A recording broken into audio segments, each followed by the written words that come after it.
Hey, village folks. It's your girl Naris. Now, I know,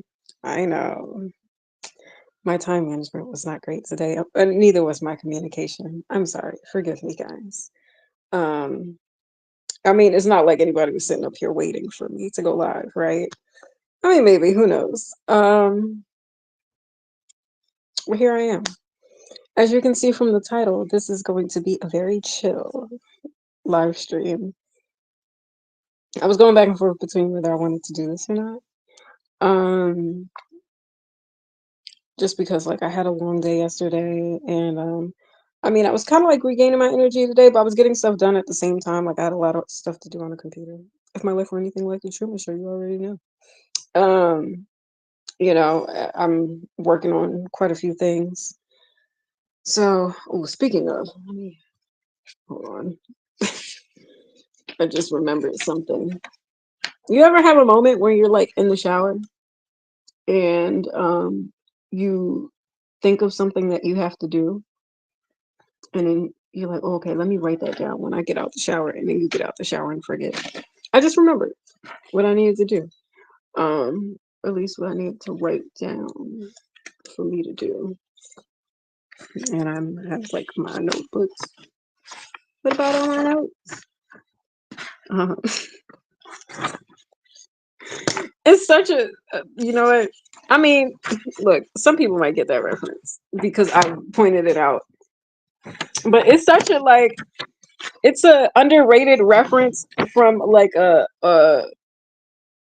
high moment in pop culture. For those who don't know what that reference is, it's the infamous moment when Birdman is at the Breakfast Club and he's popping off on them. He's like, "Oh, treat y'all," you know. Is you done or is you finished? Even though there's so many lines, there's so many quotable moments from that moment, right? Of Birdman going in on them. Very few people sleep on Angela. Angela Yee was like, "What about all my notes?" And I'm like, people be sleeping on Angela because she came there prepared to do her job. She took her notes like she was about to interview and just do her journalism thing. And Birdman wasn't having it. He said, "I'm done with all three of y'all. Put some respect on my name. Is you done it? Is you finished?" Like so many iconic lines from that, but people sleep on Angela like in the back, like, what about my notes? And I got it. Like, I'm like, girl, I see you. Like, I see you. Girl, I feel you with the notes. Like, I have notebooks all over the place. And, I feel like a lot of the times it's necessary to take notes, and I like to do that. So I have notes kind of like all over the place, and it's kind of crazy. Um, but yeah, just a little backstory on me living in a world of references. Um, okay.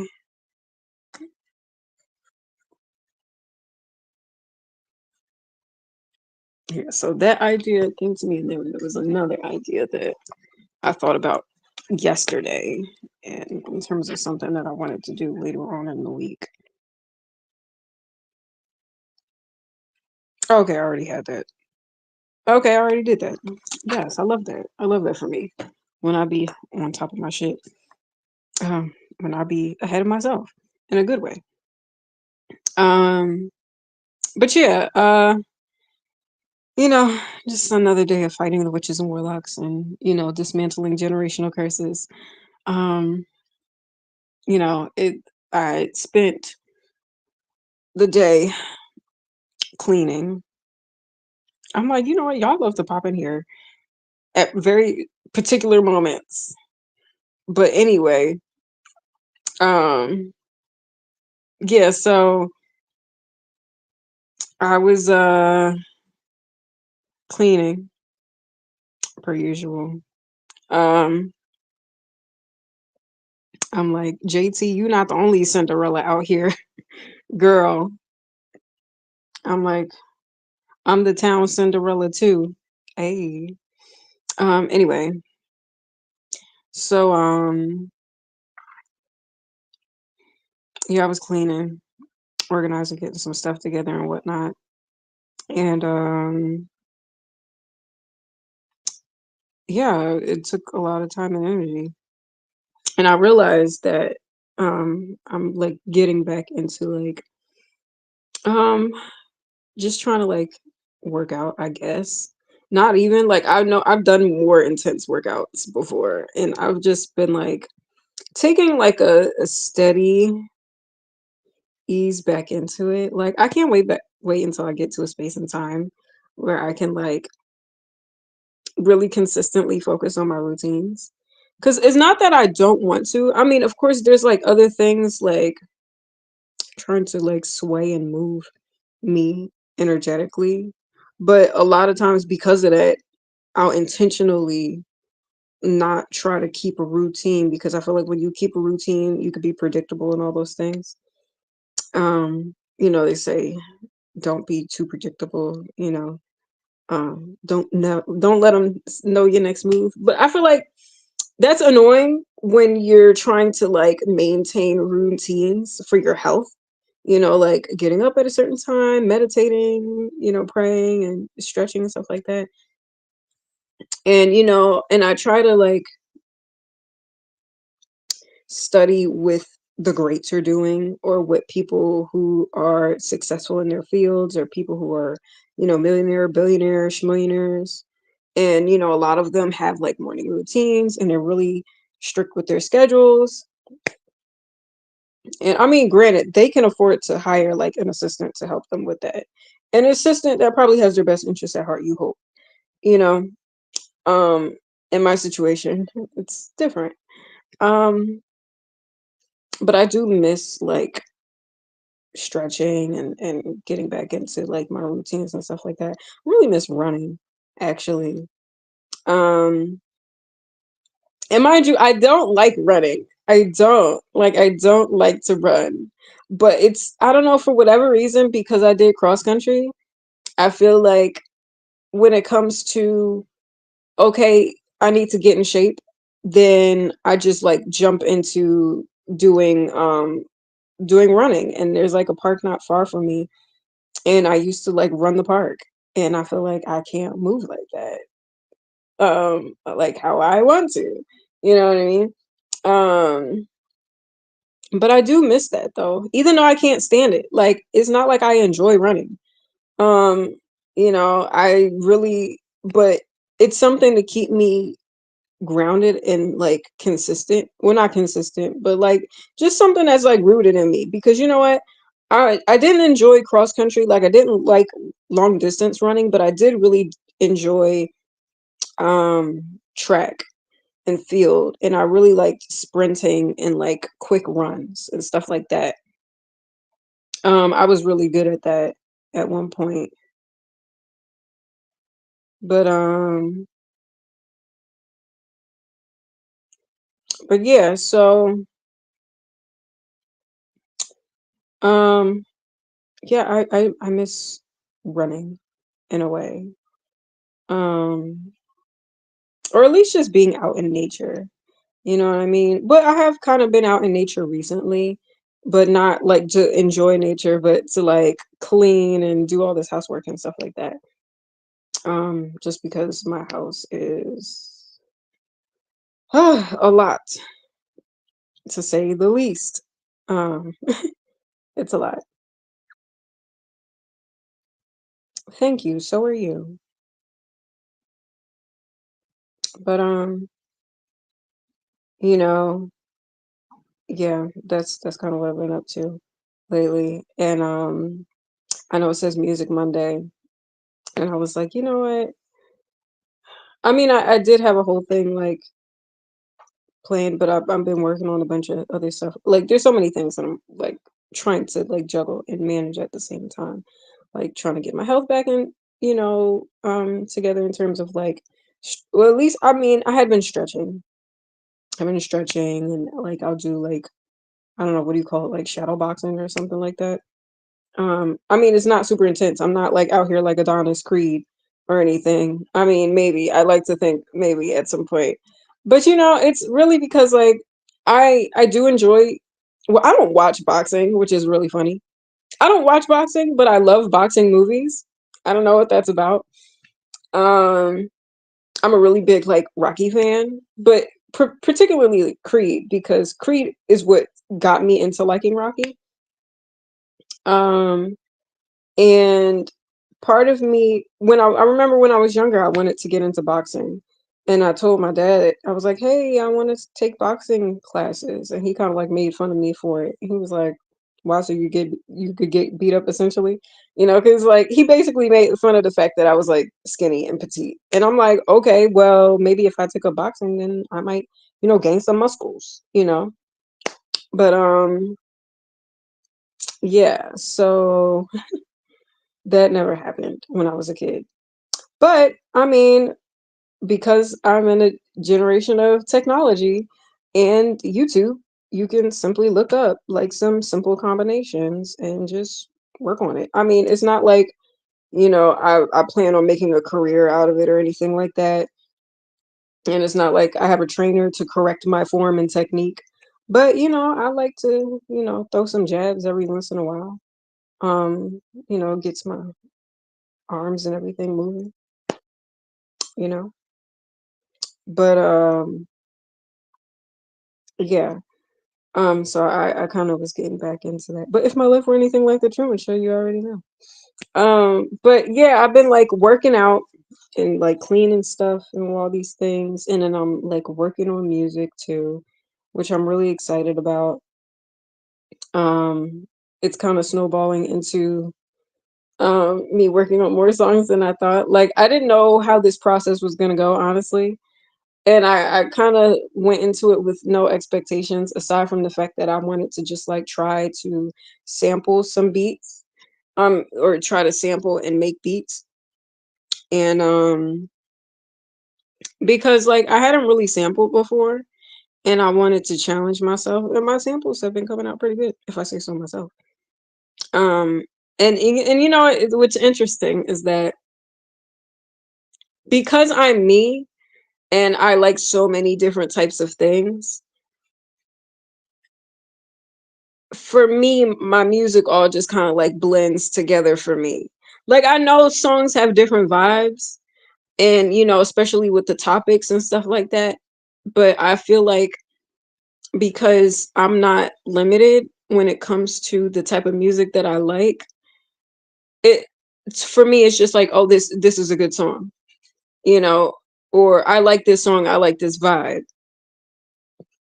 And I don't really think about whether it's cohesive or not, because I'll have moments where I'll just be listening to like, I don't know, it could go from like Kid Cudi to like Nirvana to like Bossa Nova, you know, and I'll just be like, it's a vibe. It's just a vibe, not realizing like those are all different things in different worlds and different spaces. And then at the same time, like there are people who probably listen to all of that. There's probably people who listen to Nirvana and listen to Kid Cudi. Or there might be people who listen to Nirvana and listen to Bossa Nova. Like, you know what I mean? I don't know. I feel like that's not a weird thing. But I understand when it comes to like promoting yourself as an artist, people say niche down or like what's your sound, what's your look, what's your image type of a thing. And I feel like in a way I kind of don't know.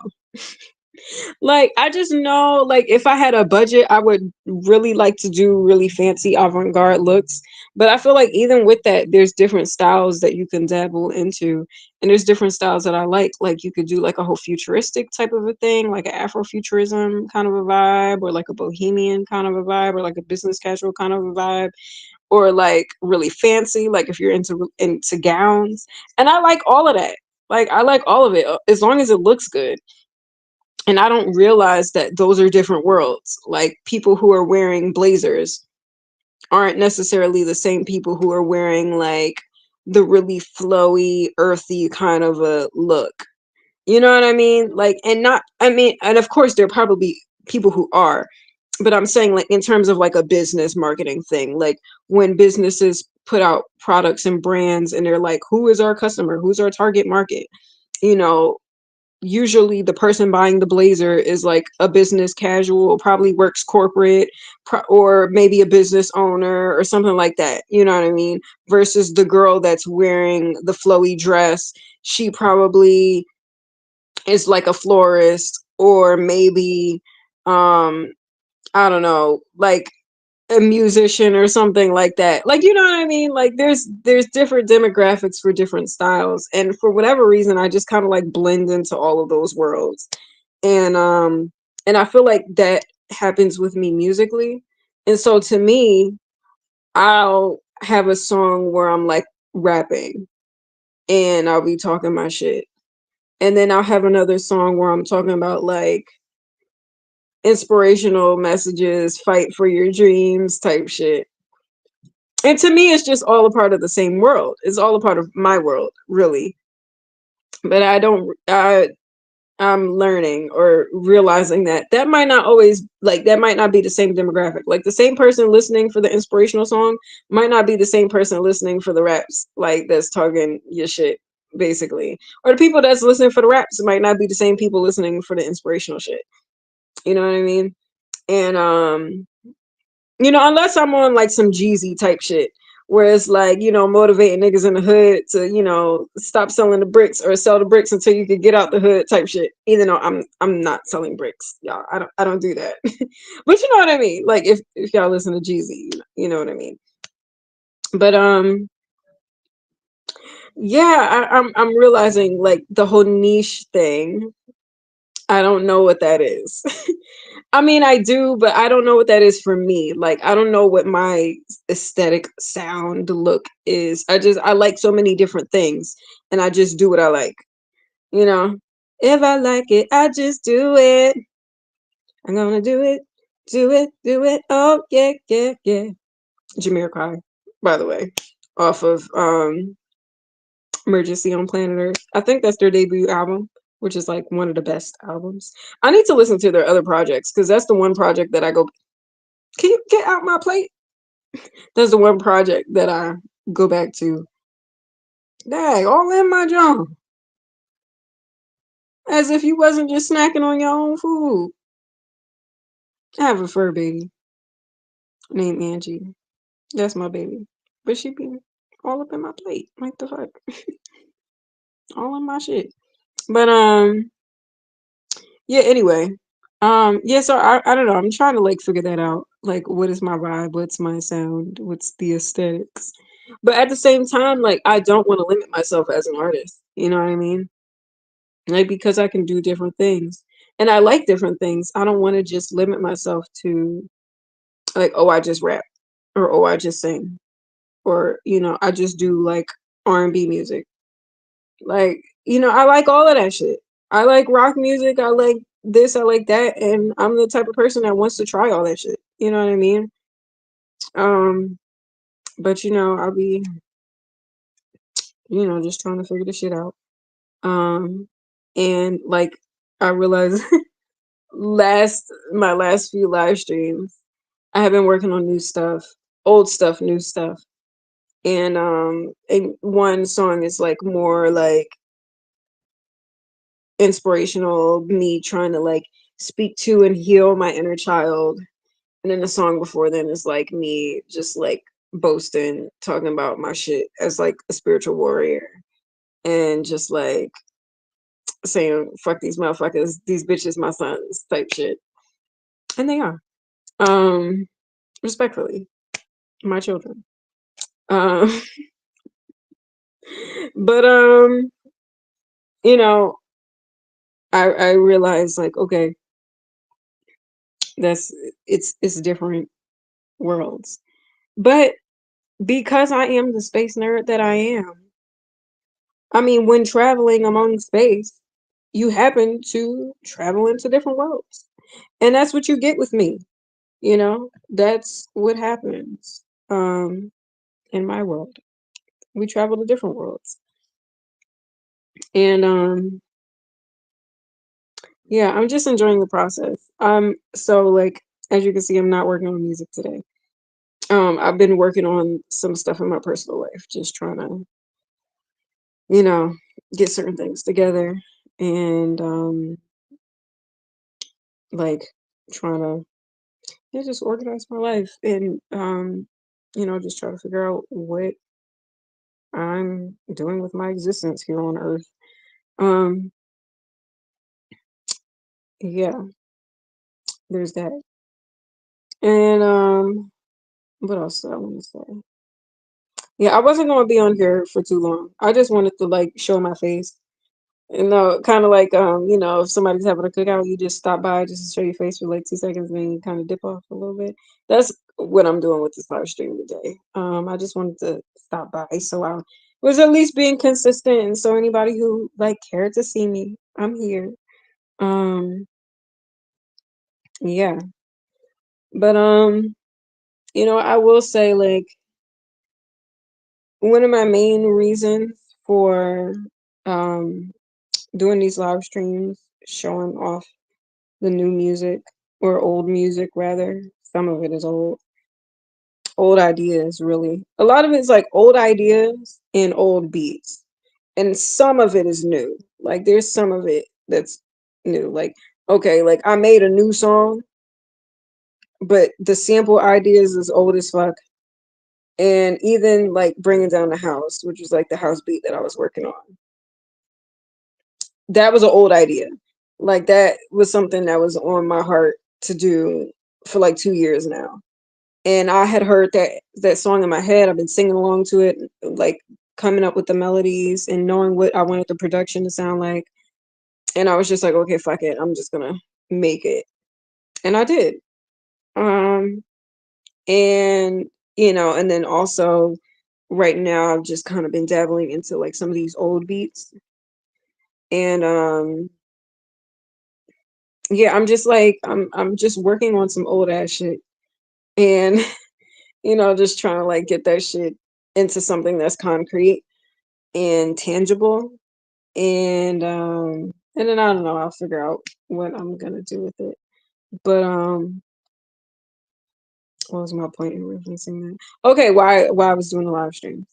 Yeah, so I mean that's one of the reasons was because like I wanted to like do music creation or music production as a means of content because I feel like that's interesting. At least it's interesting to me. And also, what was the other thing?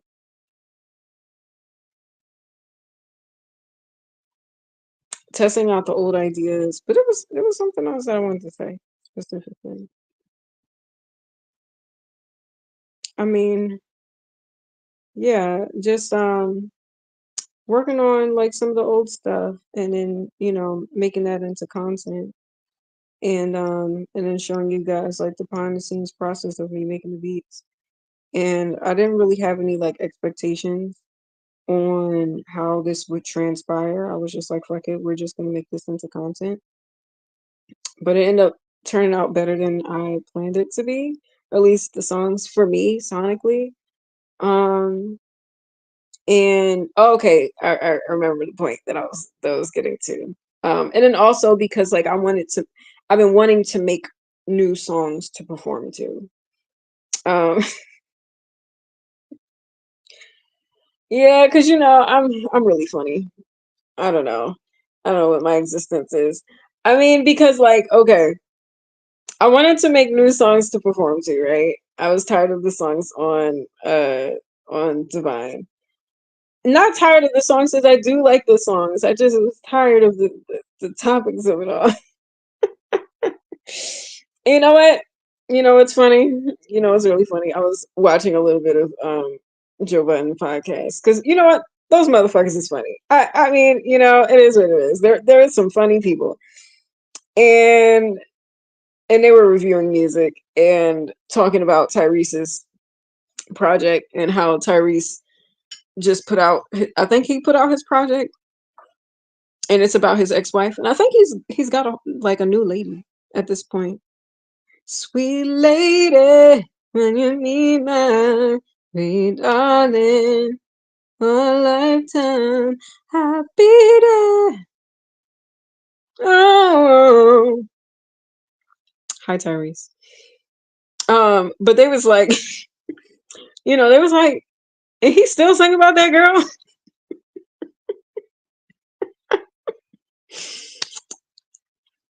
And I get it. I get it. I'm not mad at it. Cause you know what I mean? Like, and I feel like he had been talking about this project for a while. He had been talking about that project for a minute. And I mean, but at the same time, it's like he had a divorce, they had a child together, and clearly, like, and mind you, this is Tyrese who came from the era, and I don't got no reason to be defending these artists. I really don't. Like, okay, I have no reason to defend none of these artists. I really don't. But you know what? I'm just going to speak to the things that I understand as a creative and as an artist. But and I think Ish made the point that people be complaining that R&B don't hit like it used to, like the guys ain't begging and singing to make love anymore, like they just want to fuck in these songs, which is true. That's true. But um you know and it's like, okay, y'all be wanting the people to beg. Well, ain't that what he doing? You know what I mean? So, but yeah, and he comes from that era of the R&B that people say they be missing, you know? Um and I don't know, I haven't listened to the music, so I can't speak from my own experience. But I just know he had been talking about this project for a while and had been talking about his divorce and how that influenced the music. And I think it's called like Beautiful Pain or something like that. And I love that concept. And to a degree, as creatives, people be saying the music don't hit unless you be going through something. And you went through abuse and you traumatized and all this shit, and that's when you make the best music, or that's the music that people would say they want. They love the toxic shit, right? Okay. Oop. And I oop. Okay. However, so like part of me, like, I get both sides. See both sides. Anyway, um because part of me feels like that too, and I be feeling like that in my own life. I'm like, Lord, why do I keep making these songs about these circumstances? But at the same time, but then again, when I think about it, like I said, like a lot of this shit is old. You know what I mean? A lot of the beats that I made was old as fuck, or at least the ideas were old. You know what I mean? And really, really, quite frankly, um, like I said, specifically about the town, which is the beat that I made, or the song that I live streamed, like the last two live streams where I was rapidy rapping. That beat is old, several years old, and there's a whole nother version of that song where I'm on my like Tyrese shit, and I said, absolutely not. We're not gonna do that. Not this time around. And and so that's how it morphed into what it was. Like there wasn't reps on there at all. It was just like singing. It was a singing song, and I was like really in my feelings at that point. And so what it's evolved into now is far from what it had been before. And there's only a few lines in this version that's referencing a previous situation. It's simple lines, but I guess sometimes the simplistic things have the most impact. I don't know. But I'm talking about a lot of things on that record. Just like spiritual warfare, and just how I've evolved and grown as a person, and the lessons that I've learned here in Trenton. For those who don't know, I live in Trenton, New Jersey. Not that y'all need to know where I live, but I feel like people kind of already know anyway. The things that I've learned here and the things that has evolved me, and just the circumstances I was able to get out of, and learn and grow from. But oh, fuck it, I'll just take those off for now. But yeah, yeah. So I mean, there's a lot that I'm covering on that record. But I was just thinking, The whole reason why I was like doing these live streams is because like I had other things to talk about. And I do think that I have other records where I'm talking about different things, where I'm talking about you know, like fighting for my dreams and trying to inspire people to not commit suicide. And, you know, just speaking to different events and circumstances in my life. Now I know some of the stuff I have to finish writing. So and then also like some things that I did finish writing and I'm just like hesitant on if I want to like say certain things because I want to be intentional about what I say. Like like I'm in a weird space of like wanting to embrace the freedom of speech, because that is a constitutional right that we have here in America. Wanting to, especially after learning that I believe in either Iraq or Afghanistan, there's a new law that makes women not only are not able to show themselves physically, but can't speak in public. Like that's a new thing. Like literally taking the rights of women's voices away. Like that's happening today in different places of the world, right? And y'all know I could be very outspoken. And the thing is, for me, like, I'm really trying to be intentional about the things I say. Like, I mentioned this in my previous live stream. I think at one point in my life, I was all the way at the other end of the spectrum in terms of like being outspoken, where I struggled to speak up and I would just kind of like bite my tongue a lot and let a lot of things slide and only speak up if I was like jokingly saying something. And then I've progressed to the whole other end of the spectrum where sometimes I would probably say too much and kind of go off and just different shit like that. And probably, you know, because I'm in a space of where I would truly feel like fearless in life and any circumstance that comes my way, I'm just like, all right, well, I'll stand 10 toes down and like run to it, rather than shy away from situations. But at the same time, just because when you once didn't have that courage to, and then you feel the courage to, sometimes you overdo it. And I think that's kind of what I've done sometimes. And I'm trying not to. I'm really trying my best here. And I'm slowly but surely trying to. I think the lesson for me to learn now is like choosing your battles wisely, but then also being intentional about the things that you say and realize that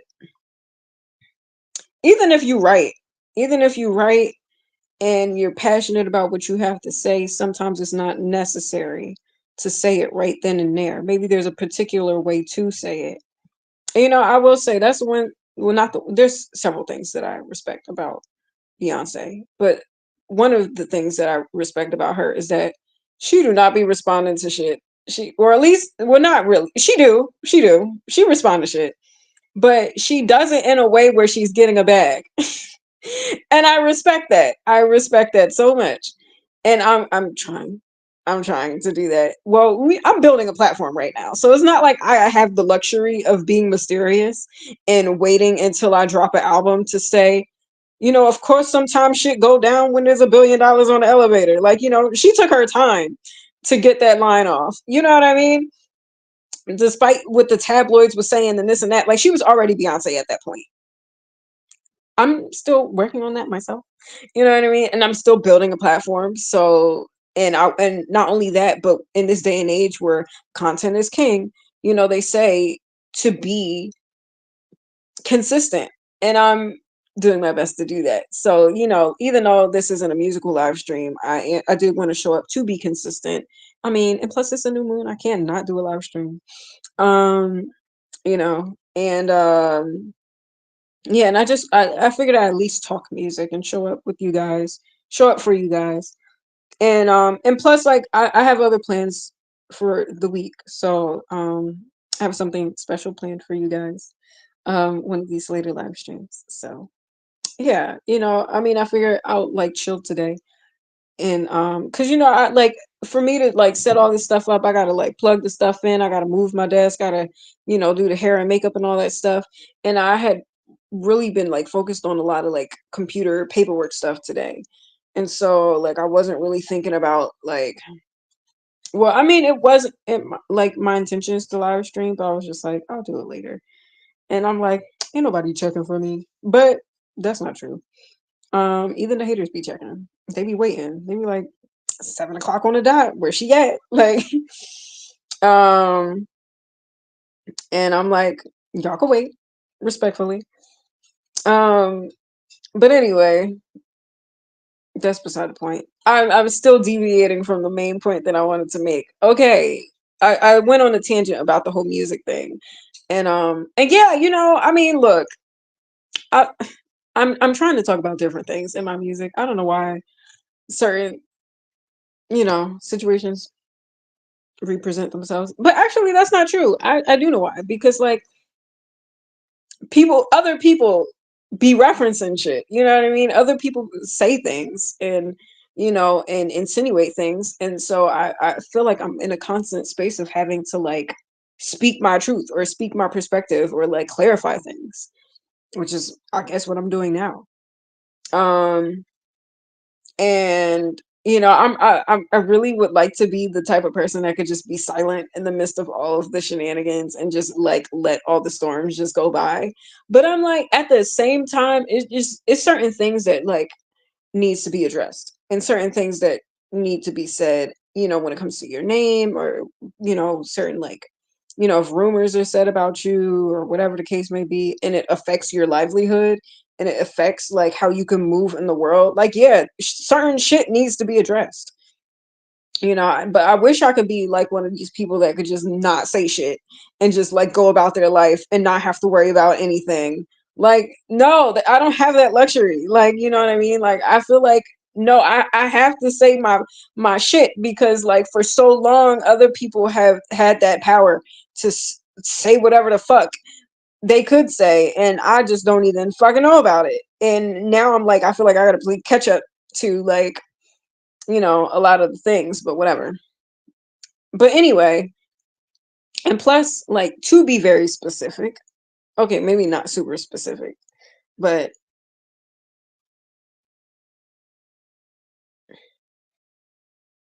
because like I don't know, I go back and forth between like breaking the fourth wall and not. So I'm trying to think of the best way to say this.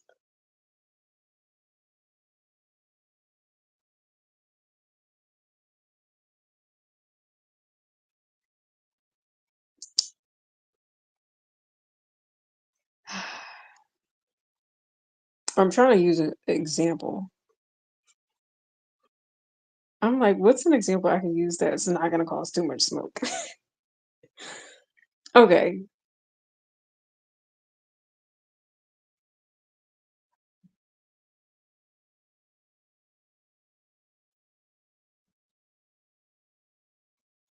All right. So you know how people be in groups, like say like the Black Eyed Peas, right?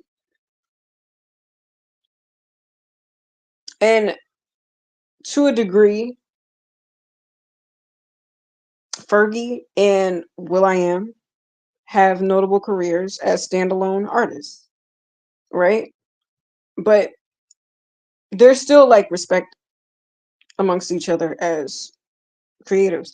I don't really think they've ever gone through that. What Now that I think about it, I feel like nobody's ever questioned them ever going solo. You know what I mean? Like it'd be okay, because the point that I'm trying to make is like, if there's a narrative that like, oh, will.i.am ain't dope unless he with the Black Eyed Peas type shit, you know what I mean? And it's like, why not? Why can't he be dope? But nobody, I don't think anybody's ever questioned that. I feel like anytime he's ever done his own like thing, it was just like, okay, he's just doing his thing. It's not like oh, he needs Black Eyed Peas type shit. I think any people can guess where I'm going here. And I feel like for me, particularly, specifically. It's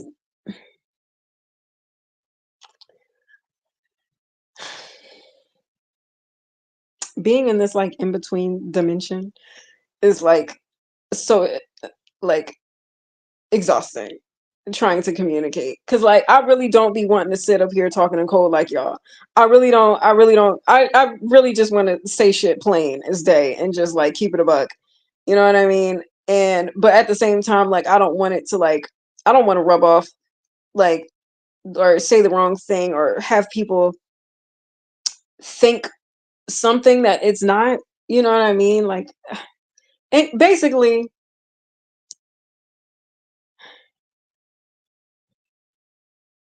I'll just say plainly. I'll just say plainly. You know, before it becomes a thing. In my song that I was working on a few days ago, The Town, where I say, I made the beat and I'm on this, Neil Macchia on this, and I didn't need on this. It's not a shade to this person. It's just emphasizing for anybody that would probably be like, oh, she's only dope when in Town of Mars. And it's like, I mean, yes, Down to Mars is very dope. Yes. The sounds are sounds. They're a vibe. But at the same time, like I had to go through my own journey and create a sound of my own, which I'm still figuring out. Like I'm still putting that together. Cause like, I mean, there's been a hiatus of sorts of the freedom to make music that I've been wanting to and also wanting to be protective of my music. And so like there's so many things that I have to think about. I wish I could just be like not have to think about I don't know Hunger Games and book analogies and all these things, and I could just like live a life where I can just make music and make these discover my sound. But you know there's a lot that goes on in my existence here on Earth in this particular dimension and reality. And with that said, I mean, when you're creative, you don't want to be limited. You don't want, and like I said, like I'm a multifaceted person. Like there's a lot to what I do, what I'm into, what the type of music that I like, and how I express myself. Like I don't just do one thing. Like y'all see me on here go from making beats to recording records to arranging the vocals to adding harmonies, doing vocals and then going maybe doing raps. And then y'all see the visual side of things like okay, styling a look, putting together like a photo shoot, creative directing those photo shoots, you know, putting the look together, getting the lighting right, doing the hair, doing the makeup, like all of those things require different talents. And I don't just say like, oh, I wear all the hats just because it's like cool to say. Like it's a lot to do. You know what I mean? It's not like that's at least like 10 different jobs that people get hired to do. Like if you're an artist, you hire somebody to do your hair, you hire somebody to do your nails, you hire somebody to do the makeup, you hire somebody to make the beat. You might have several people making beats. You might have a team of writers. You might not even write the fucking song. You might just show up to the studio and there's a reference song and you sing along to it and maybe you might tweak some lyrics here and there. But those are jobs. Those are jobs that people do. And there's people who get paid to do one of those jobs. Like you just show up just to write the song.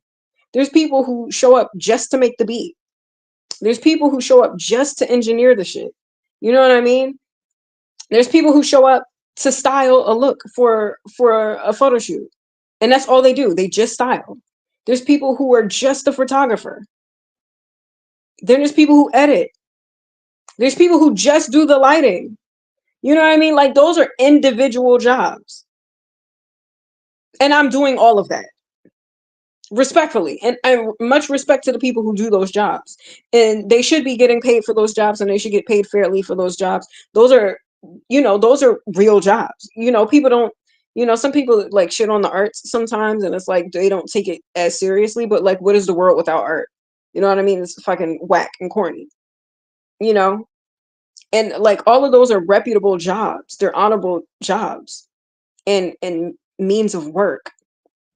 And and depending on how big a production is, you might need a lot of people just to do one thing. You might need hella people just to be on lights. You know what I mean? Like if you have a huge production, you might need several people to put a set together, or just to be on crew. You might need a few engineers or whatever the situation is. Like I think back to Beyonce's Homecoming and how she had sound, like three different sound things. She had a sound for the stomps of the performance, sound for the vocals, and I think a sound for the band. I could be wrong about the specifics, but the fact that she had three different sound stages is crazy. And there's probably a team for each section. It's like those are real jobs. And I'm not saying my production is like that yet, but God willing. But I'm just saying for what I do, you know, it's a lot to do. It's a lot to do, and I'm one person. And even though my production might not be as elaborate yet, I do the best that I can with what I have, with the resources that I have, and I take this shit seriously. And so for me, like that line was more than just like, I mean, like of course people are gonna be hyped off of certain things, but like for me, it's like I really do this shit. Like I made the beat and I'm on the beat and I own the shits. You know what I mean? Like I'm wearing hella hats. And not only that, but I needed to do that for me, just to like prove to myself that I could do it without needing other people, anybody really. And not that I don't want to work with other people and I don't want to collaborate. Like, I mean, I've expressed on here several times and told many stories of how I've collaborated with people and that shit just went left. You know what I mean? And I was better off just doing the shit by myself. And even though it took longer or it was a struggle because it didn't come out exactly how I envisioned it, or I might not have had the best skills at that point and at that time, I figured it out. And I was like, okay, like I know I have an eye for fashion and I might not have all the pieces that I need, but when I had my money up at one point, I invested in different looks and I trusted my creative eye, and I got some really dope pieces. And even certain looks that I planned to put together a certain way, the project didn't happen exactly how I wanted it to, but I had all these pieces to work with. So other creative projects that I've done through the years, like some of the YouTube cover videos that I've done, to put those looks together, I had those extra pieces to put those looks together. So it forced me to stretch and practice my muscle when it comes to styling, and let alone, and then doing audio when I, recording while I do the covers. You know what I mean? So there's a lot that goes into what I do, and I feel like it's easy to like, make jokes and crack jokes and shit on people and all this stuff. But it's like on my Birdman shit, put some respect on my motherfucking name. Like respectfully. And I say that as somebody that always gives people their credit. You know what I mean? Like I will always give talent the credit where credit is due. And I'll always big up people that I've worked with, even if like some fuck shit has happened, or things fell apart, or things didn't happen the way I wanted it to, or there might have been a falling out. I will always give credit where credit is due. Period. And even to my former bandmate, to this day, I still feel like they're one of the best producers out there. Like for a long time when I was in the group, I would say like my top producers would be like Pharrell, Kanye, um, Timbaland, Otis, and other folks. And I still feel like that. I mean, I don't know what the beats sound like now because I'm not checking for it, respectfully. But I'm just saying, like, the talent will always be there. And I'm not going to sit up here and be like, oh, they beats is whack. Like, come on. Like, I'm not delusional. I mean, maybe a little bit. I'm delusional when it comes to like believing in myself despite the odds of life. But I'm delusional in a good way. But I'm not going to like not give credit where credit is due. But at the same time, like bitch, I do what I do, and I do that shit well, and it took time for me to get to where I am right now. Like I wear all the fucking hats, and I rock that shit well. You know what I mean? And that was mainly my point in saying that. It was really like, respectfully, like I had to not only prove it to myself that I can do a lot of the things on my own without needing the help of other people, even though I asked for the help of other people and dealt with like, pushback and resistance and just like bullshit. So I was like, okay, let me just guess I got to figure this shit out on my own. I was constantly in that space in these last few years of like, or not last few years, maybe like 2 3 years ago, of like trying to work with people and it not going right. And then so I just got to a point where I was just like, fuck it, I'm just gonna figure this shit out myself. I'm gonna make this shit, as good as I can with what I have. I might not have the best camera or like the best lighting, but I got something. I got a little light that change colors and shit, and I can make really cool effects. Let me study up on lighting and play with the levels and and understand how that works and just try to use it with the resources that I have, you know. And I'm really proud of how far I've come as a creative, and as someone that's literally doing all this myself. And from recording, and mind you, there's people who don't even record themselves. Like there's people who go in the studio and somebody else is pressing the record button. Like I'm pressing the record button and singing the song. And I know y'all see me on here like record a million times just to get it right. And and I know some people it's a different world because like they got to think about studio time and shit like that. I mean, I'd rather just do the shit myself rather than think like, oh, we only got 4 hours to record. Like, what? I don't like that type of like time constraint on my creativity. But but that's a whole thing in itself too. Like engineering as you're recording. Like I'm recording the stuff, engineering it, learning the software, putting different effects to the vocals, putting different effects to the sounds and the beat and the production, arranging the vocals, coming up with the harmonies, coming up with the lyrics. You know what I mean? Like it takes a lot of work to do what I do. And I know people want to laugh and joke and shit like that. And or people like shit on creators sometimes. And I don't like that shit. Respectfully, I don't like that shit. Um yeah, and I'm just like, I'm not a regular broad out here. Like I'm not like a basic motherfucker. Like I really do this shit. And people could, they might not like some of the songs that I like or whatever, or that I do or whatever, and that's okay. Cause again, I'm really grateful to say like I make the music for me. I'm not trying to make the shit to, well, I don't know. Well, I know some people say like, oh, I don't want to prove anything. Like I'm just doing this for me. Part of that is true for me. And I'm not gonna lie, there is a part of me that do want to prove myself, not for like people's validation, because I don't need people's validation to know I'm dope. Like I know I'm dope. Like I know that. If y'all don't know I'm dope, it's okay. I'm sorry that y'all don't got taste. But as much as people want to eat my shit up, but that's beside the point.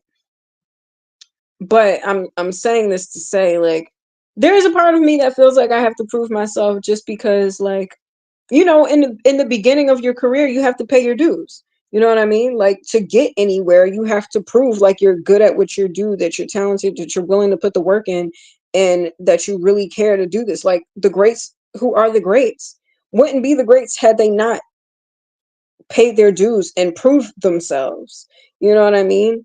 And the thing is, it's not like I try to prove myself for like acceptance, because like I've already accepted myself. Like I said, I already know I'm good at what I do. But like I understand like the weird thing about being an artist is like you shouldn't seek validation outside of yourself, but you do need validation or acceptance of your fans to like you in order to reach levels of success. You know what I mean? Like you do have to be good and desirable to someone in order to be, you know, accepted into certain spaces to reach levels of success. So like there is that like tug of war of that I will be honest and say that I have. Like it's not like I don't do it for like I don't need you to accept me to know who I am and know what I offer, but I do understand I do need to be accepted in certain spaces to like further my career and thrive as an artist, like to build a platform, to build an audience, to, prove yourself to people who would be willing to support you. I get that. So there is a part of me that is mindful of that. Um, but at the same time, like, and that was, I guess that was the point of that line too. It was just like, I don't need other people, respectfully. It's more so me proving to myself, like, even when I wanted to collaborate with other people, and even at a point where I had somebody making beats for me, you know, I don't want to be in a space where like I feel codependent on that. You know what I mean? Like I can't just have that be the thing that makes or breaks me. You know what I mean? Like, okay, so at one point in my life, I didn't have somebody making beats for me. What was I going to do? Stop making music? I picked up a guitar. It's a completely different sound from the vibes that I was making before. But I was like, I'm still going to get my music off though. You know what I mean? Or, all right, cool. All the songs are slow. We want the old shit or the shit that hits like the Down to Mars shit. Okay, Down to Mars is cool. Even though I don't want to like replicate that sound, but I get it. So that's why I made a song that was like a house beat, even though I feel like there might have been some songs that kind of have like a house kind of a sound. But approached it from the perspective of like being a Jersey girl because I mean, well, there's yeah, like Jersey. I mean, there's other places that make house music, but Jersey's known for house music too. And I grew up on house music. So part of me was like, all right, I want to challenge myself as a producer and make a house beat. And I was like, okay, I want to challenge myself as a producer and actually start sampling things. And okay, I want to challenge myself as a producer and mix guitars and basses with the MIDI controller synth production and mix those sounds. Okay, I want to challenge myself as a producer and do like a transition because I really love songs that have really dope transitions. And I did that, and I'm still working on it technically. But excuse me, that was my approach when it comes to like me just trying to like do these live streams and make some of these records. And yeah, so yeah, I mean that was essentially my point. That was my main point. I think I've clarified myself, but people going to make it um you know make it the narratives that they need to make it.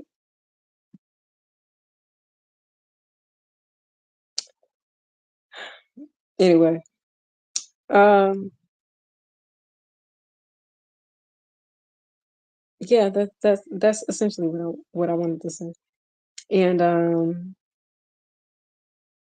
I still didn't get to the point.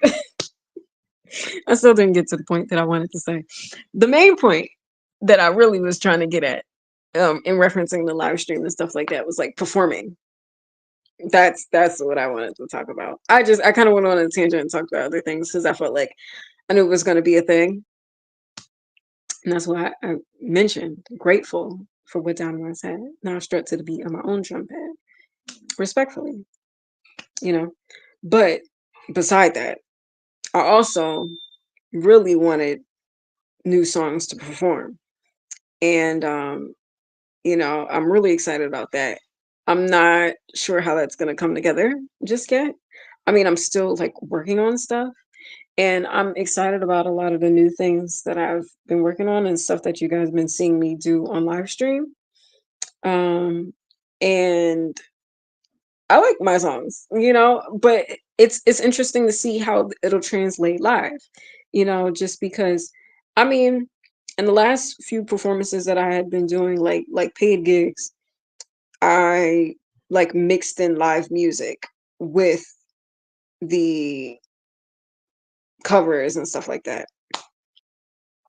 But I really want to do stuff like I want to stand alone as my own artist, like Narice is performing type shit. And plus I needed more songs, you know what I mean? Because Divine is only 5 songs. And I like those songs. Those songs are cool. I was kind of over them songs. Beautiful songs. Uh, but also, like I said before, like I wanted to challenge myself as a producer and play around with different types of sounds and do different types of things like, okay, let me do some samples here. Let's make a beat that sounds like a house beat. Let's make something that sounds futuristic. Well, let's make something that incorporates, live instrumentation along with the production. Let's do something with the transitions. Like, I was trying to like push myself in that way.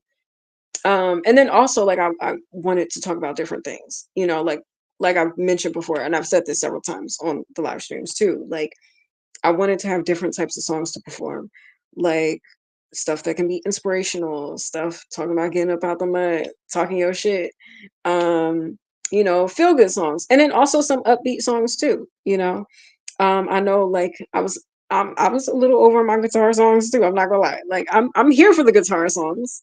And they're a vibe when they're a vibe, but it's like, I wanted to change the BPM a little bit and challenge myself to do that and make stuff that feels good. And I feel like beats like Take the Lead, even though I have to record vocals on there, but the Take the Lead beat, I feel like that shit is fire.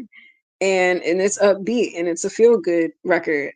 Um, well, once I get the lyrics on there.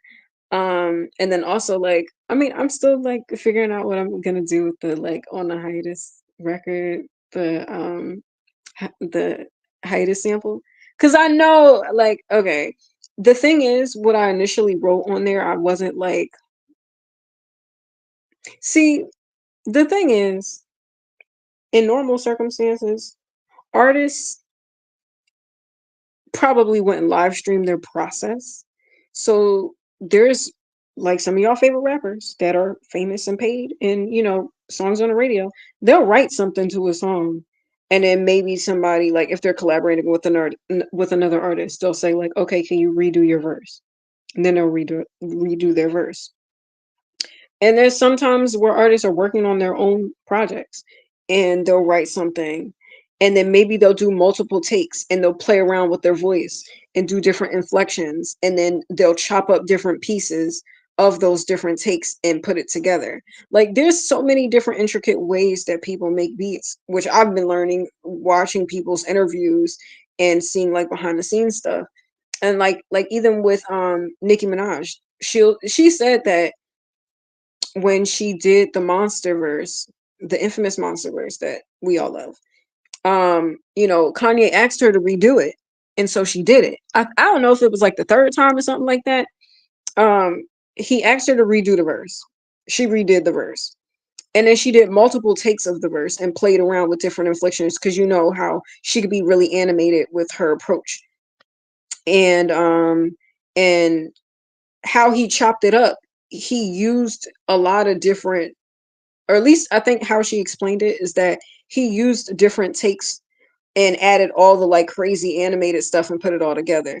And at first she didn't like how it came out because she thought it was like too much. But we all love how it came out.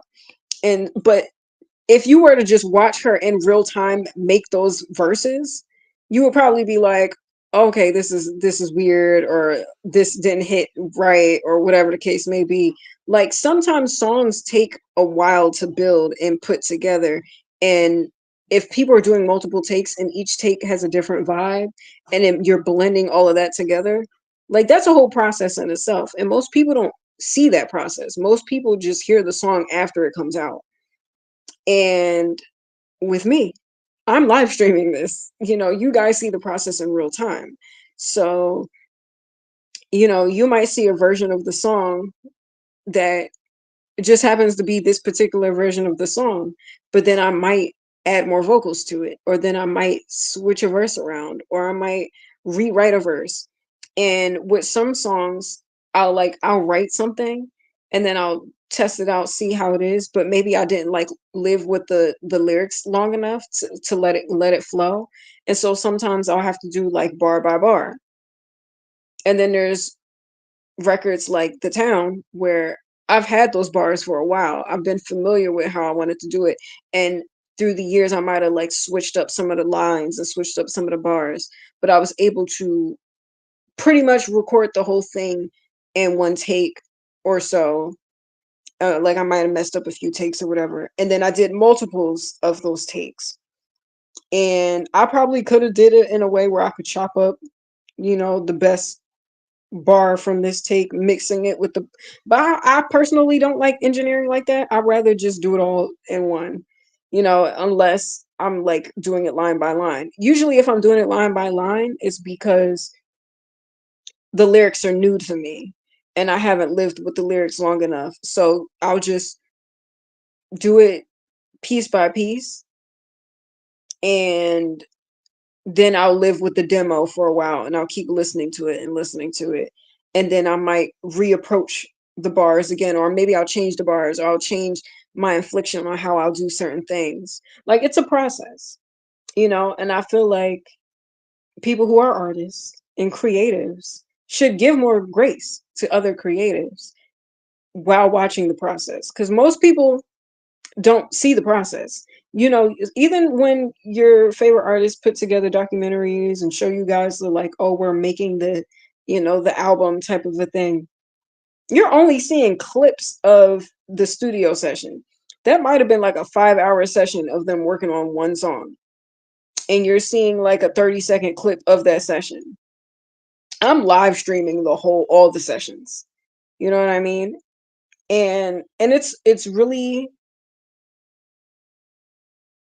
it's a vulnerable space to be in as an artist. I mean, gratefully, I have thick enough skin to like deal with it. But, most people are sensitive about that stuff. And, if people comment certain things like, oh, you sound crazy, your vocals ain't hitting right, and this and that. Like I said, like even when I was recording The Town, I hadn't sang in a while, and let alone sang full out. And I was like, oh, fuck, I'm recording this. And so I had to like warm my voice up in real time as I was trying to get that out. But if I did that session last year during a time where I was consistently doing vocal warm-ups and consistently doing vocal practices, it probably would have been a different thing. However, which I know I do need to get back into practicing my vocals, but again, all the things that I'm trying to do. Somebody in here want to make a car reference. Well, there's certain things like that. My living situation, trying to clean this house, trying to do laundry, and then also work on music, and then also work on paperwork. Like, like I'm a real person. I got a real life, and then also I'm live streaming and showing you guys like the raw, uncut version of me working on these beats and working on the music. I'm an artist and I'm sensitive about my shit. And I feel like other artists out here should be more graceful because I'm sure they can, you know, understand and relate to those sentiments, you know? But yeah. But anyway, that's what I wanted to say there. But I will say, but full circle moment, back to the point, performing. I'm excited to perform these records. I've been missing performing. I've been wanting to perform for a while. I'm not gonna lie, I'd be nervous to perform again. There had been times in the summer where I wanted to go to an open mic, and I was just like, nah, probably not. Like, maybe it's too soon. You know what I mean? Like, because I feel like if my life were anything like the Truman Show, I don't know how these celebrities do it when like they be in the headlines about certain things, and then like you got to be on tour and people talking about you, and then you got a performance. You know what I mean? But at least like if they're getting booked to perform, or they were already booked and they're getting paid or whatever the case may be, that's one thing. Or like say they're performing for an audience that's there to see them. Like say if they're performing their own show and they know they'll sell a certain amount of tickets. Um, like that, I feel like you could skate through certain situations. In my situation, I'm trying to build. I'm building from the ground up. And I mean, it's not like I feel like I'm too good to do open mics and stuff. Like, I was watching, what was I watching? I was watching the Joe Rogan podcast. He was talking to Dave Chappelle. It was an old one. It was an old one. And he was talking about how other comedians, was he talking to Dave Chappelle? Yeah, he was talking to Dave Chappelle. And he was talking about how certain comedians will be in the mix, like Joey Diaz, and how he'll like tour and do like smaller sets, and do the open mics and stuff like that, even though he's an established comedian and very funny, might I add. I like Joey Diaz as a comedian. But he's like, like these kids out here, they don't know what it's like to be in the trenches, like, and do open mics, and even if it's like 5 people and it's a hole in a wall, like you still got to get out there and put the work in. And there was a part of me at one time that was like very much down to do that. No pun intended. Um, but I was like, I don't know if this is the right time for me to do this. And then like I don't know, like it's a lot of pressure, in a way, and it's not like I'm nervous to perform. For whatever reason, I've never, well, I can't say never been. I haven't been nervous to perform in a long time. Like I'm usually like if I go to an open mic, I'm anticipating my turn so I can perform, and I'm really excited to perform because I love to perform. I love to sing live, and I love to interact with an audience. And like, and that's a skill that you have to build in real time. Like, there's but so much you can do on these devices versus being in front of a real audience and really interact with people face to face. It's just like the last few years have been like irritating because like I deal with this whole like Truman Show shenanigans. Like I do miss the day and age where I was in a more like, maybe I was more naive to what was going on around me. But I know there were times where I had really good performances and I got really good feedback from the audience, and people who might not have known me, or people who I was like friends with or had seen me perform several times before, and and we'll go up and take turns and stuff like that, and we'll say, oh, you really did, you ate that performance, or like, your performance last week was better, type of thing. I do miss that environment.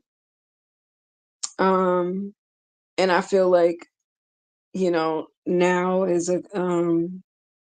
a different thing.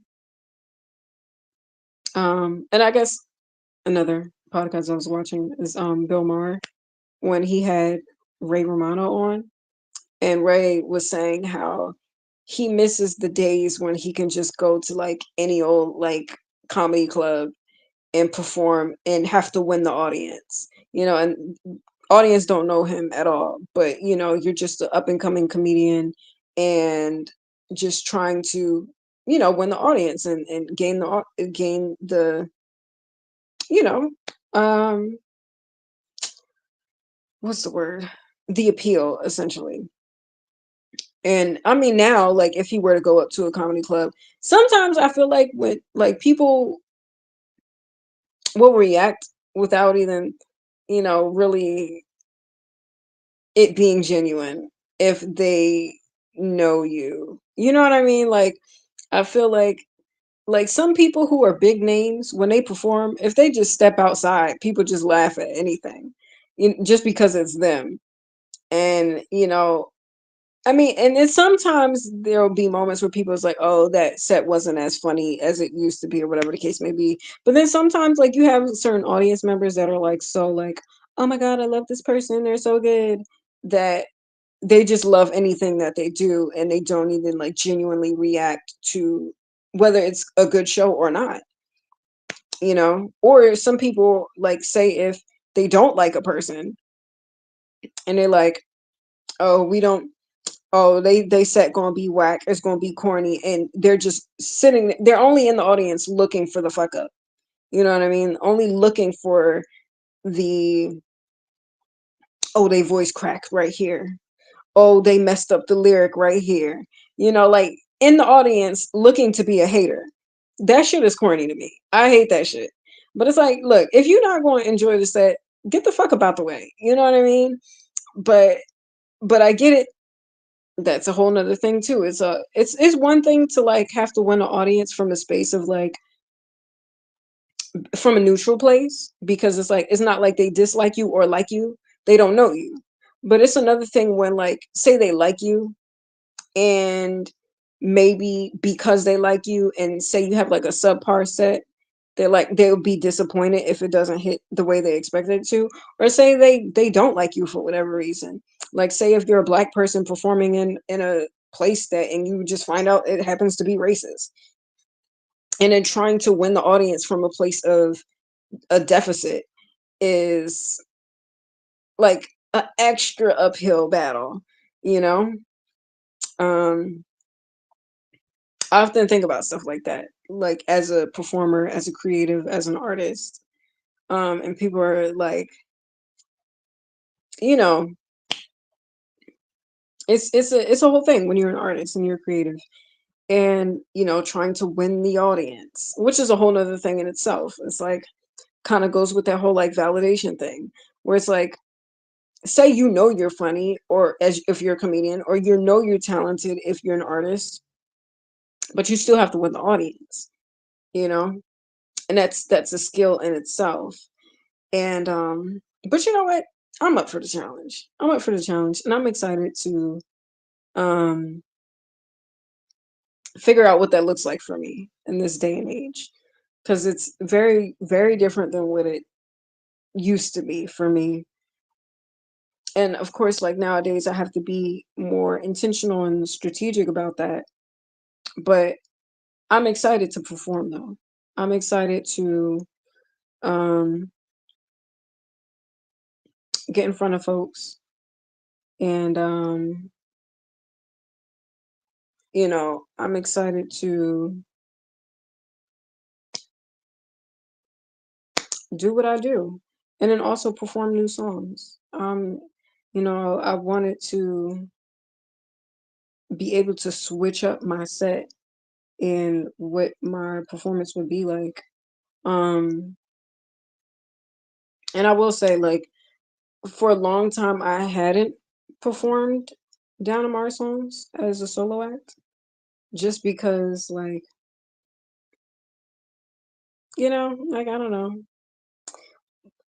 but I don't. I remember talking to my dad about this a while ago, and he was like, "Why not? I mean, they're your songs. You wrote the songs, right?" And I'm like, "Yeah." I mean, except for like one song, but but he was like, "Yeah, like they're your songs, right? So you should be able to perform them." I'm like, I mean, I guess, Um, so I don't know, but at the same time, I don't think that would be a good analogy. But I'm thinking like, okay, people who might have been in groups before. Okay, I think this might be a decent analogy. Like, okay, like the City Girls. When JT went solo, would she perform the City Girl songs? I'm assuming that she would, because like, she built a name and became popular from the City Girl records. But then people will also say like, "Oh, JC, you should do your own thing." And I think she might have had some songs out. And then of course she recently put out the album, mixtape album. I don't know what you want to call it, but it gives me an album vibe, but I think she's calling it a mixtape. But I'm like, it seems like a solid project. Um, and so I'm curious as to like what's her set going to look like. And I think it's a different thing if you like rise to fame and success in a group, and then like you're going solo and you're trying to push those solo records. Um, so, and I'm assuming people would probably expect you to do the the group records, you know. Um, and I wonder how that works with and then also like not even that like the solo records aren't successful as the group records, but say like you just have more records as a group than you do as a solo act. Like for example, like maybe if like Chloe and Holly, like say I know Chloe has more solo work now. I think she just released a project. Um, but like say if Holly were to do a performance and do like a full set type, like maybe like I don't know, like 20 minutes or something. I'm assuming she would do the Chloe and Holly songs because she don't have a lot of songs solo. You know what I mean? And it's not like the solo songs aren't good. Like they're really good, but there's only a few songs, and she hasn't released like a full project out. So technically, you know, would she? I'm assuming if she were to do a performance like that, I mean, unless you want to incorporate like some of the Little Mermaid stuff, but I don't think she will. Depending on the performance, I wouldn't expect her to do that. You know what I mean? Um, like you get like if you get what I'm saying, like I don't know if that makes sense, but I'm just thinking like when like say if someone was like in a group and you go solo, how do you navigate performing your solo stuff? And I felt like for a while I didn't have enough solo music. So my point for me is that um I've been working on these new songs um with the intentions of just like working on new music and challenging myself, but then also having more to potentially perform. Um, and I mean, I will say like there is a lot of Down to Mars songs, but the really good ones aren't even out. So, and I mean, for a long time we had been performing those when we were performing. So like I hadn't even thought about like doing anything from the catalog just because like bitch ain't really no catalog. You know what I mean? But but when it comes to like my stuff as a solo act, like technically I've only released officially released one project with like 5 songs. And I had been incorporating some other songs that were unreleased. Like I performed like I had a gig almost a year ago. Damn, almost a year ago. Shit. Um well in a few months it would have been a year ago. I had a performance for a it was like my first televised live performance.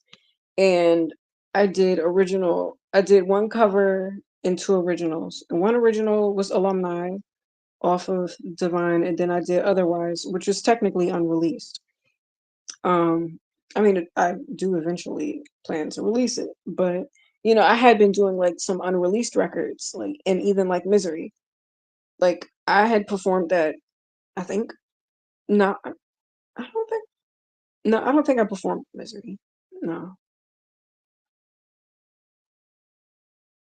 no, but I had been performing it on live stream, which also technically it kind of was released because I put it out on SoundCloud, but it's not like a part of an official project, if that makes any sense.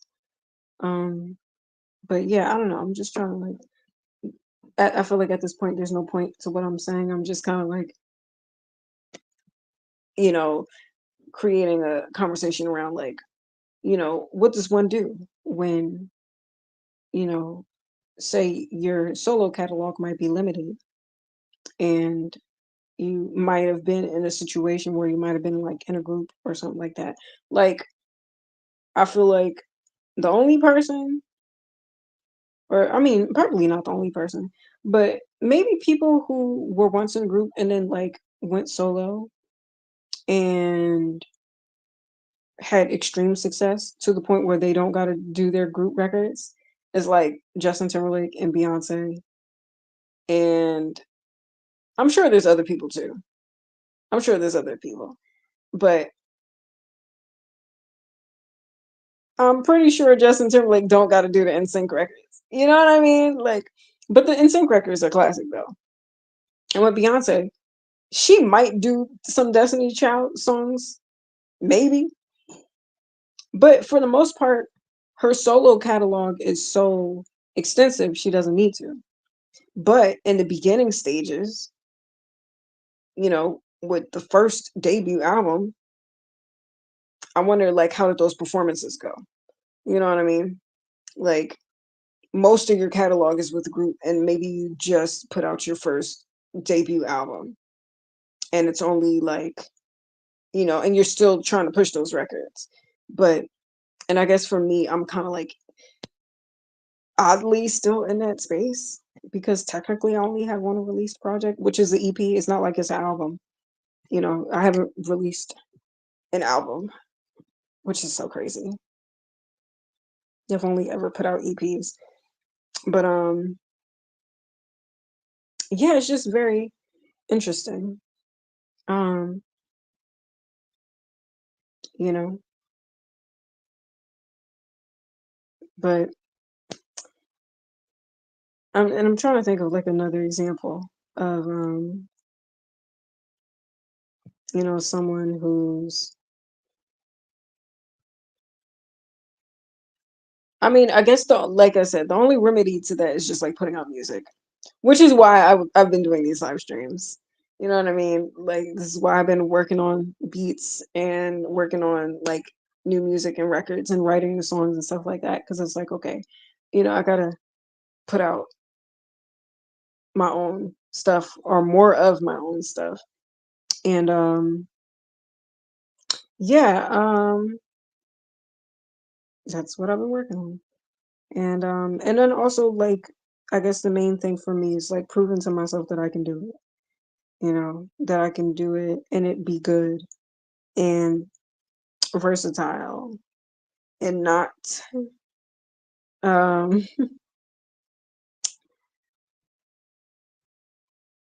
just like one thing. And that's why I wanted to push myself beyond doing like the guitar records. Like I enjoy the guitar records, but I didn't want to like limit myself to that, to like only performing with guitar.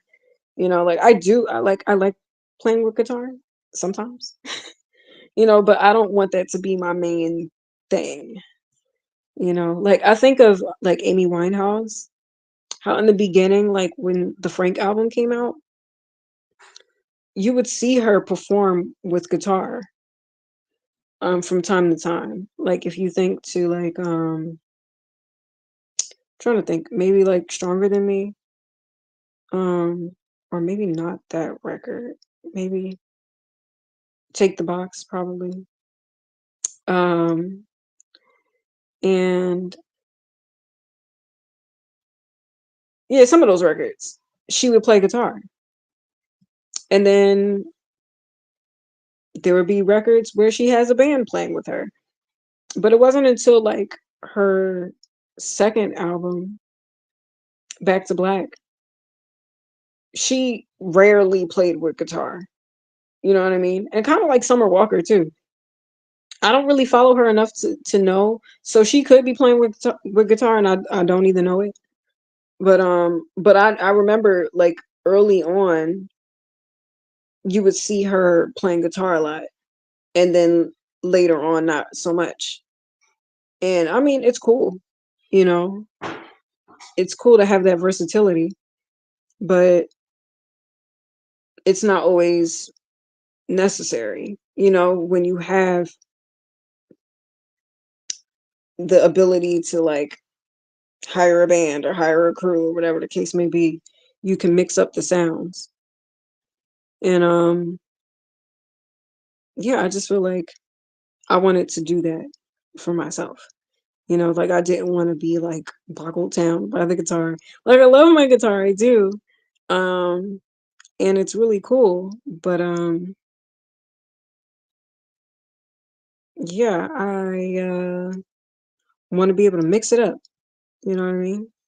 Mix up the sounds, mix up the vibes. So yeah, I don't know. I'm just kind of like going on multiple tangents and rambling at this point. But I mean that's why y'all here anyway, right? Y'all love the rambles. But yeah. Oh,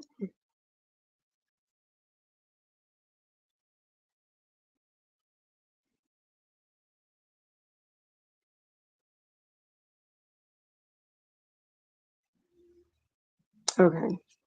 Um, but yeah,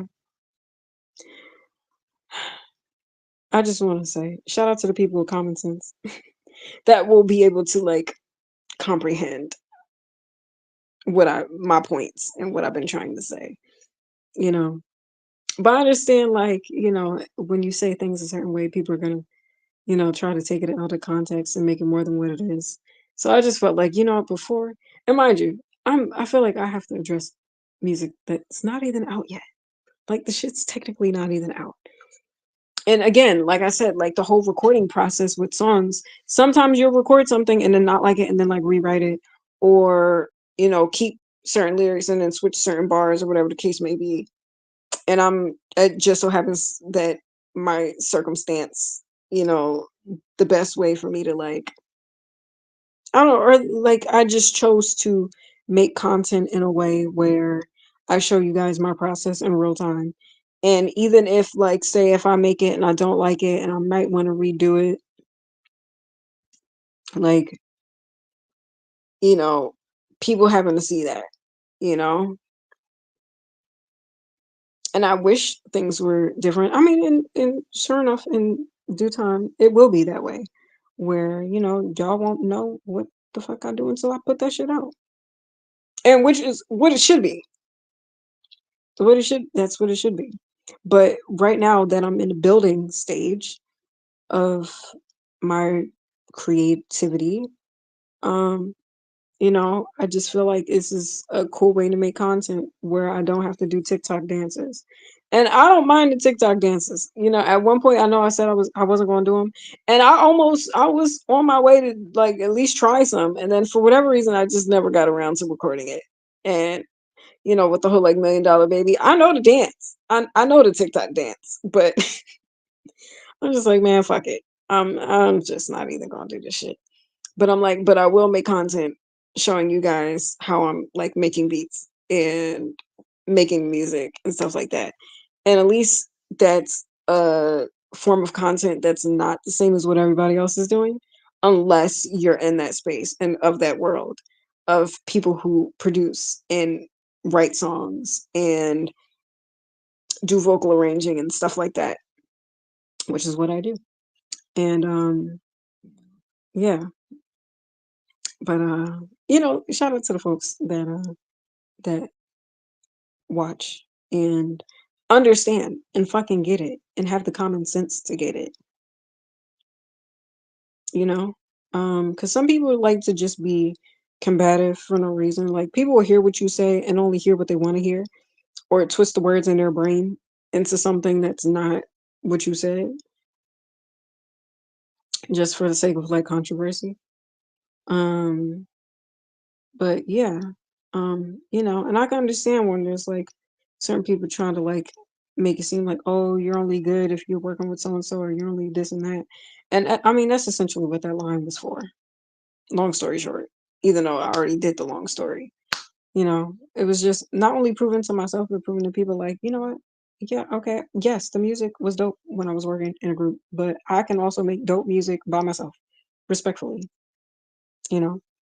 And all of it is dope, because I mean, if y'all liked it when I was in a group, then at some point people liked what I've contributed. So, you know, and that goes for like anybody in that situation where it's like, oh, they're only dope when they're working with this producer, or they're only cool when they're working with this director. But it's like, okay, but to some degree you do appreciate what that person brings to the table.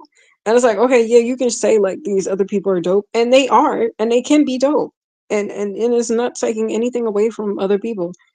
But it's like, okay, but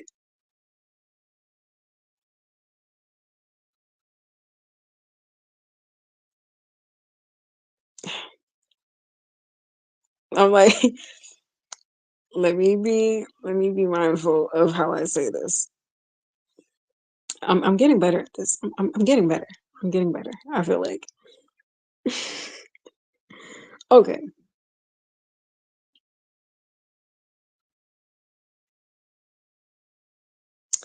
Yeah, no, let me not go down that route.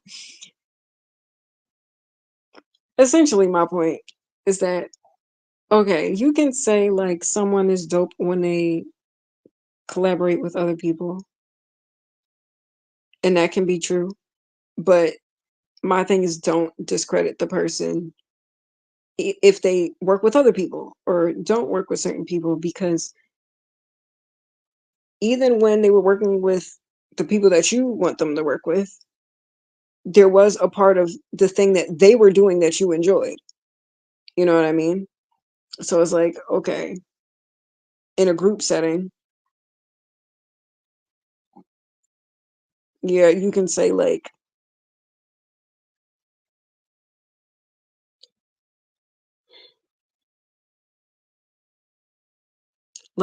okay, this is hypothetical, and I'm not saying that anybody says this, but I'm just using this as a random example.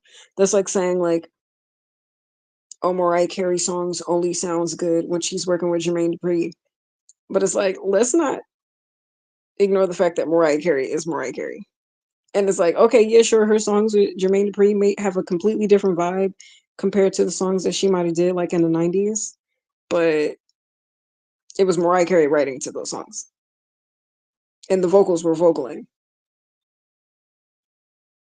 That's all. That's all. But shout out to Jermaine Dupri though. You know?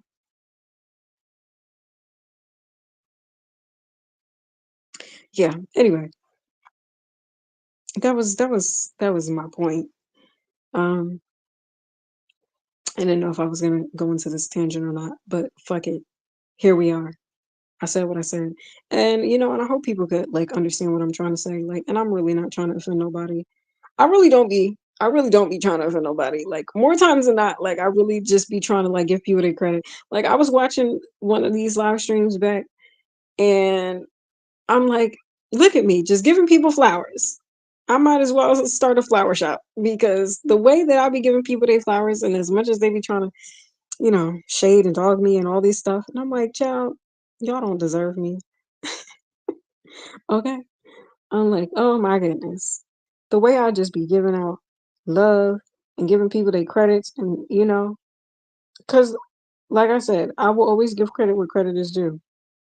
And you know, and I really wish I could just like speak freely without acting as if like I'm not who I am. Cause like I I am who I am. And y'all know who I am. Respectfully. You know. But yeah. Um and it's no shade to people. No shade at all. I am very much one to wish other people success and wellness. Now I might be upset about particular things, but I have enough maturity to compartmentalize people and situations to know like when this situation happened and this person pissed me off, yes, I was pissed off and I might still be pissed off about certain things. And it's like in that particular scenario, F that person. I'm not saying this legitimately, but I'm just saying hypothetically. But I will also have the maturity to be like, okay, but this person is good at this thing. Or when this person showed up at this in this way, they did their thing. Like I have enough maturity to be able to do that with people, and I feel like y'all don't. I feel like if y'all have it in y'all mind to not like somebody, even if they do something right and they do something good, y'all just have it in y'all mind to be like, "Ah, F that person, they whack, they corny, they not even good at this." And it just don't be true. You know what I mean? Like I will always give credit where credit is due. But when the credit not due, I'm going to say that. Like I'm going to say like, no, the credit isn't due over here, but the credit is due right here though, and I'll give the flowers over here. But at this particular moment in time, in that particular scenario, nah, I wasn't really fucking with that, you know. And then also, I'm mature enough to give people grace if there's evolution and growth and a desire to want to rectify those situations.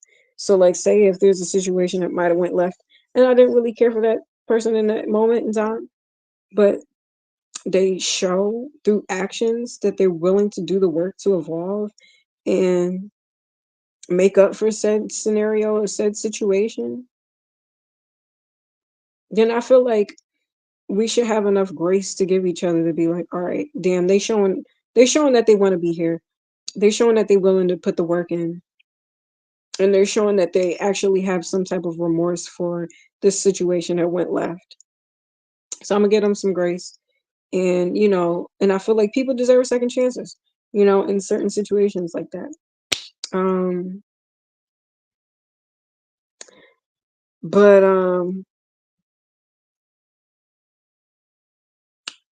the actions. It has to show through the actions, right? Because we've seen in this day and age that people could say a lot of things without saying nothing, or say like speaking three different languages at the same time. And who cares what motherfuckers are saying?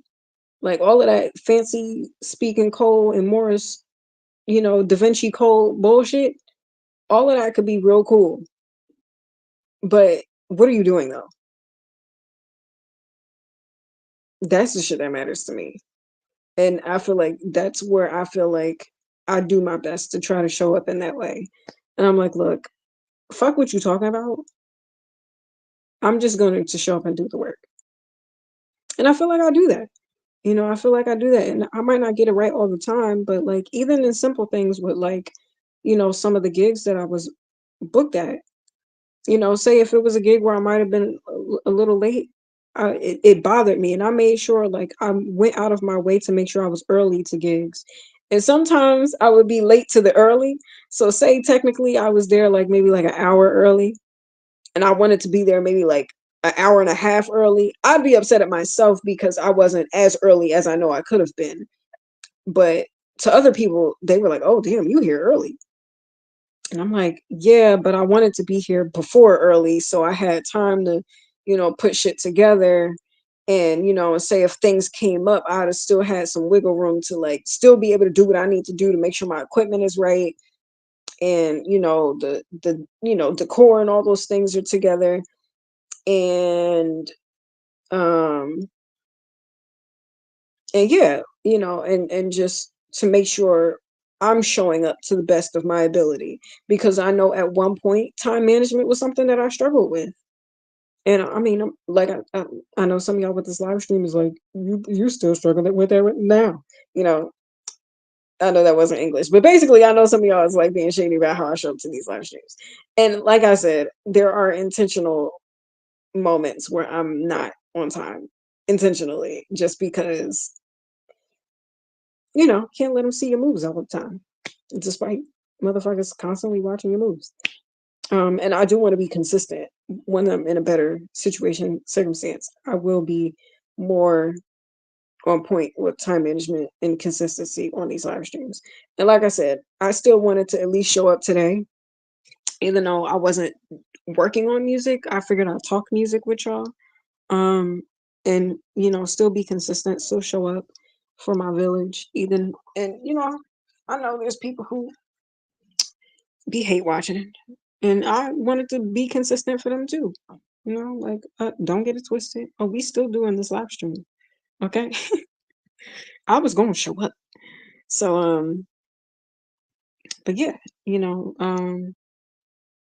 but I know, but my point in that is that like I can recognize the things that I might not have been like the best with at one point and be willing to do the work. Like I know at one point in life there was a time where I was like late a lot. And that was definitely a habit that I picked up from my father. No shade to him, but it's just the truth.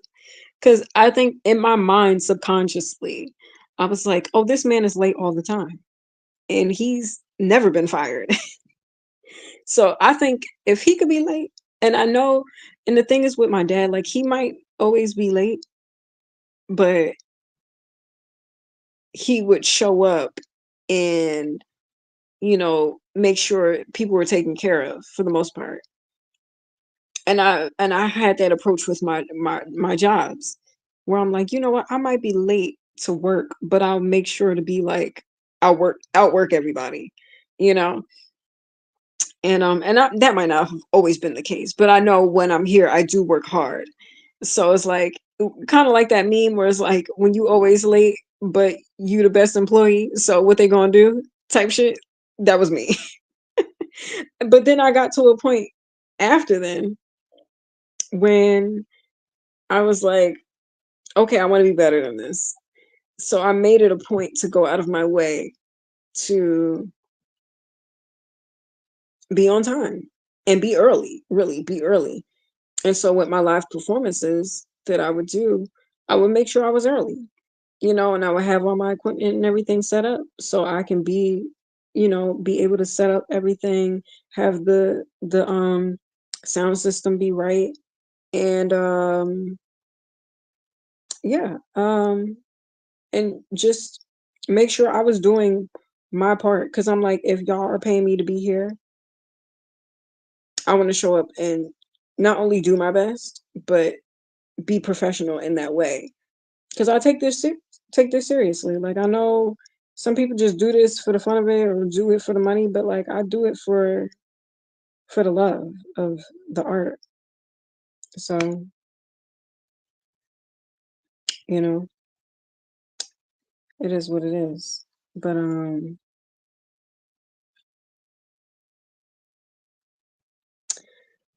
yeah, that's what I wanted to say. I said I wasn't gonna be in here too long. I know it's late where I am, and yeah. I mean, I made the points that I wanted to make, and I figured that you all can be entertained by this. So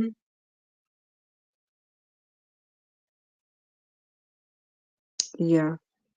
Anyway, shout out to the people who are watching. I know there's people who like to play games and jump in when I'm not looking and jump out at particular times. That's cool. But thanks for the people who really enjoy my live streams, who give me some hearts, in a positive way, and you know, um, show love and really be watching and are intrigued by the things that I say and support the music and listen. Oh yeah, I didn't do that earlier.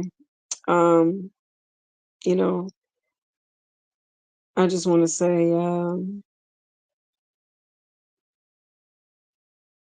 that I'm grateful, for the good of it all. Because I don't always want to complain about the negative. I know that there's not everybody that feels that way. I know there's some people who genuinely see what I have to offer and appreciate me as a creative, me as a person, and just my tenacity and resilience and creativity and talent and humor and perspectives and opinions and courage and bravery. And I hope that my existence can inspire other people to be like that. And this is really why I call this the village and why I show up and do these live streams and go into my TED Talks and talk motivational stuff and whatnot. So yeah. But yeah, I just want to say thank you to the people who see that, who recognize that, who champion that, who celebrate it. And are ahead of the people who will eventually catch up to the Narice love train and not in a salacious way. Okay. Because they say the hate train, love train, not running a train. Because fuck that shit. Um, no pun intended. Anyway. Um, so like I've been saying on here, I do music. I did have a project out. For those who haven't listened to it, be sure to check out The Divine EP. It is on all streaming platforms. Wherever you get your music, my music is on there. So go check that out, listen to it. And if you like it, and you really want to support your girl, purchase a physical copy on Narisse.com. If you're watching on YouTube, the link is in the description. And if you're watching on Kick, it's on my panels. So check that out. And what else? Sweet Life is on SoundCloud. Check out, and not just Sweet Life, but my cover of Good Days by SZA is on there. Misery is on there. Um, what else is on there? I did a cover of Lion Babes, When I Told You I Love You. I did a cover of Jaden Smith's Cabin Fever, which I think is such a vibe. That song itself, both versions, acoustic and the original studio version, I think are dope songs. I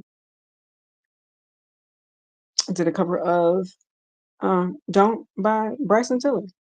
So, check those records out. Those are some vibes on there. There's some good stuff on SoundCloud. So again, if you're watching on YouTube, link is in the description. If you're watching on Kick, check out the panels. All right. Um, thank you all for watching. I don't have my sound bowls right now. And I would have to set up my phone in a way to like be able to sing it, or not sing it, but play the bowls. So I will do a quick prayer.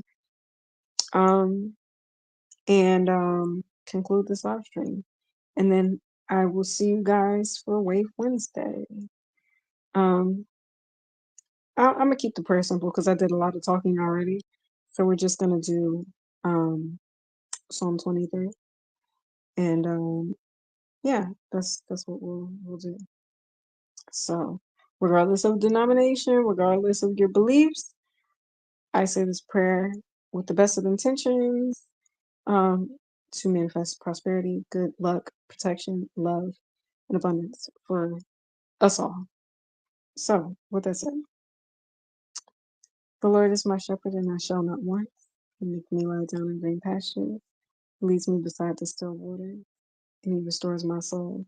He leads me on the path of righteousness for his name's sake. And although I walk through the valley and the shadow of death, I fear no evil, for thou art with me. Thy rod and thy staff comfort me. God prepares a table for me in the presence of my enemies, and anoints my head with oil.